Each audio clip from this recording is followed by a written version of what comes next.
Yes, Team Cyprian, welcome again. And today we have a very interesting episode. We want to discuss about eligibility of someone becoming a president in Kenya. So today I saw a certain post in Morara's post saying like this: guys, I'm late for commenting. This young man is a scammer.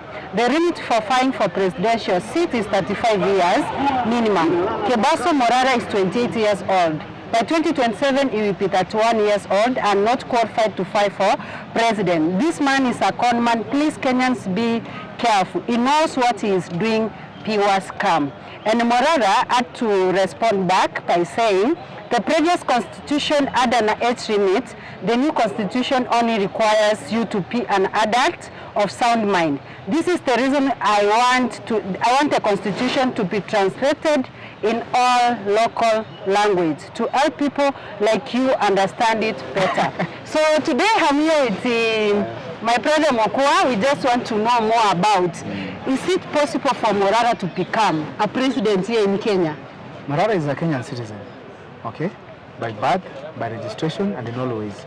Becoming a leader in this country, it's allowed in all ways. So therefore, there's nobody who should disqualify him, particularly even if this person has not read the constitution. You first have to agree that Morara himself, being a Kenyan, is qualified to become a leader of any capacity, okay? Of any capacity. Even if we had an age limit that could have stopped him, still the fact remains that Morara is capable of running for president in this country. Let me just go to that point of the guy who has just talked about Morara being a scammer. For heaven's sake, this is the disease we have in this country. People who have the same thinking of that guy, calling each other scammer. What has he done in this country that now can make him be the right person? Morara is the scammer. There's nothing. People come from nowhere. When Morara is exposing that things are very truthful, they are calling him a scammer, a conman. But nevertheless, as the youth of this country, we are behind Morara. You are behind Morara. Whether he's saying yes or no, we are behind him. Yes. So can you tell us, because I've seen in comment section, people tend to be like they know more about someone becoming a president, the requirements and the let's say qualification and the disqualifications. I am not allowed in Kenya, but we all know the constitution is there. Okay. So let me just refer to the constitution Article 137, according to the PDF, the way it is saying. It has given very clear conditions for someone to be nominated as a presidential candidate in Kenya. Let me just read them for you. First of all, a person, that's Article 137, Clause 1, a person qualifies for nomination as a presidential candidate following the following conditions. 1, citizen by birth. This person was born in Kenya, which Morara was born in Kenya. Is qualified to stand for an election as a member of parliament, where they don't restrict. As a member of parliament, they don't restrict to become a member of parliament using age in any way. What do I mean? We have very young parliamentarians. Like last time we had someone from Meru, yes. who won, I think, by 27 years, he was a member of parliament. So already Morara, up to those two conditions, is in. Another thing, nominated by a political party. So right now someone should accuse him of not having a political party. But the constitution also gives further instructions and says that he can also run as an independent person. Just to finish up the conditions, Article 137, just moving on slightly. I think I will also help you. Article 137. So in short, when it comes to someone saying that Morara is right now as we speak a scammer in this country, there's no way you can disqualify him because the constitution, it does not stop him as far as the age is concerned. If you go to the previous constitution, it had an age limit of 35 years old. Since we had the new constitution promulgated in 2010, Morara is qualified to become a leader and a president in this country. As simple as that. If someone wants to refer, check the constitution. And let me tell you this, April. The kind of shortage we have in the country of integral leaders, the kind of shortage we have on people who are corrupt-free, the kind of shortage we have in governance in terms of ensuring that the public resources have been utilized well, we could have even changed the constitution to make Morara the president. We could have done that because there's need for us to have truthful leaders, people with integrity, and people who are ready to serve the country. So when someone comes and calls him a conman, Morara right now is very stable in his home. He has a business running, Morara Furniture, that we are all advertising. Sure. Second of all, Morara Kebaso has a family, he has a house, he has a car. Everyone can see that he's not someone who has been suffering, but he has come out strongly to do that because he feels that there's a shortage that he needs to fix. Okay? So therefore, we support him. If I want to take you back slightly, people have been accusing us of being leaderless as the youth of this country. Yes. And we told ourselves that God will bring a leader to us. And merciful God as He is, kind as He is, there is Morara Kebaso. There is Morara. There is Morara The Kebaso. son of our soil. The son of our soil. Now, let me ask you, why do you think he is the best candidate right now? Why? Okay, it is not even the issue of going to his heart, checking his mind, the way things are, everything. He's doing what we need. Okay? Morara Kebaso right now as we speak is doing what the entire parliament cannot do. Like if you take the parliamentarians out and take Morara in to be the speaker and the parliamentarians, there will be no shortage in Kenya. The reason being, he has done the oversight that we expect our members of parliament to be on the ground doing. He has done an oversight to expect even the Senate to go and do. But despite the insecurities people are talking about, despite his safety being compromised, he has still come out strongly to go and do it on behalf of Kenyans. So Morara, first of all, he has done what he wants to do. When you listen to this gentleman, first he's very sharp, intelligent, because you look at his academic credentials, his academic journey, it is very sharp.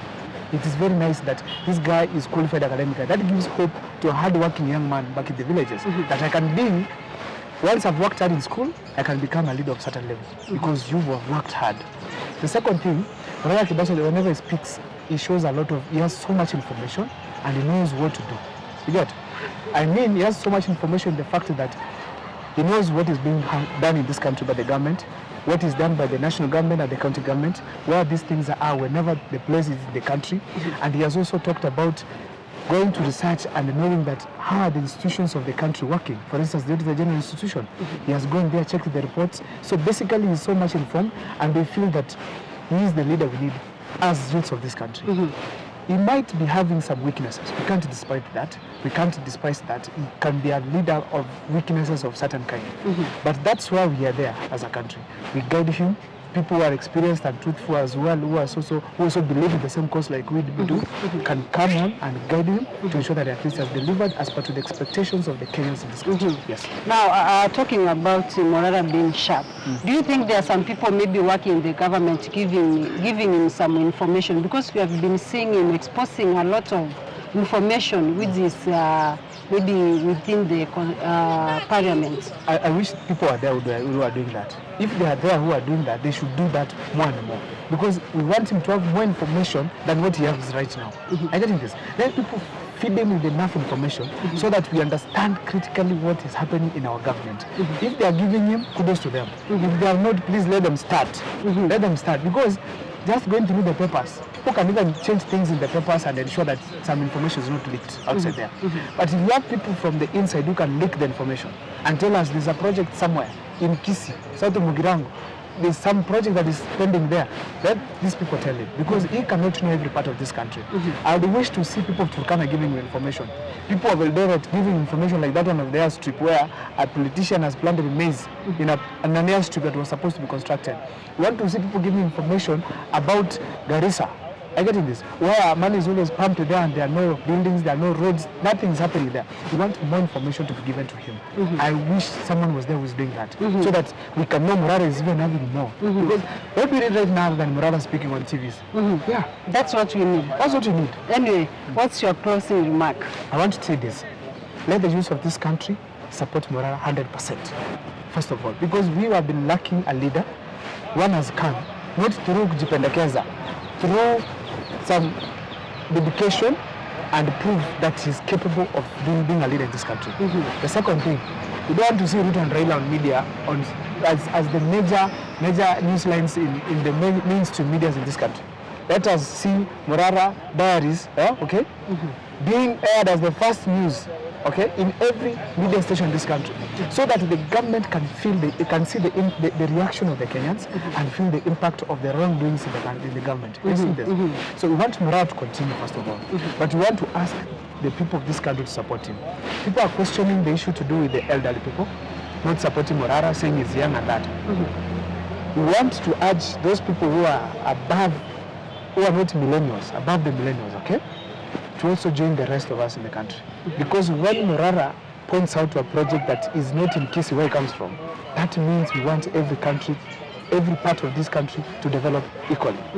When Morara points out to a building, to a road in Ukambani region, that it is an intention to see that that trade is serving not just the youths, but the entire country. So we want to urge everybody in this country to support Morara and stop calling him conman and scammer, the way there's a certain person who had bundles who was supposed to go to a ground and expose a project. Instead of using those bundles to expose a project, is coming to abuse Morara. That is what we want to fight for. So Morara is welcome to go to any country, any part of this country, and we want to ensure that we have supported him fully so that he can deliver for this country. Wow, amazing. And to our youths, don't forget to go to Huduma Center. Make sure you have your ID. Washike kura, 2027. Yes. And we are sending a warning to the Nyaya House, where IDs are held there. We want those IDs to be released. Yes. We are telling those from 2, from 3, from 4s. By 2027, they will be 18 years. They will be eligible to vote. And actually, I wish now Morara comes to this software part, where we have a bill being forwarded to Parliament. There's no issue of being a voter, registered voter.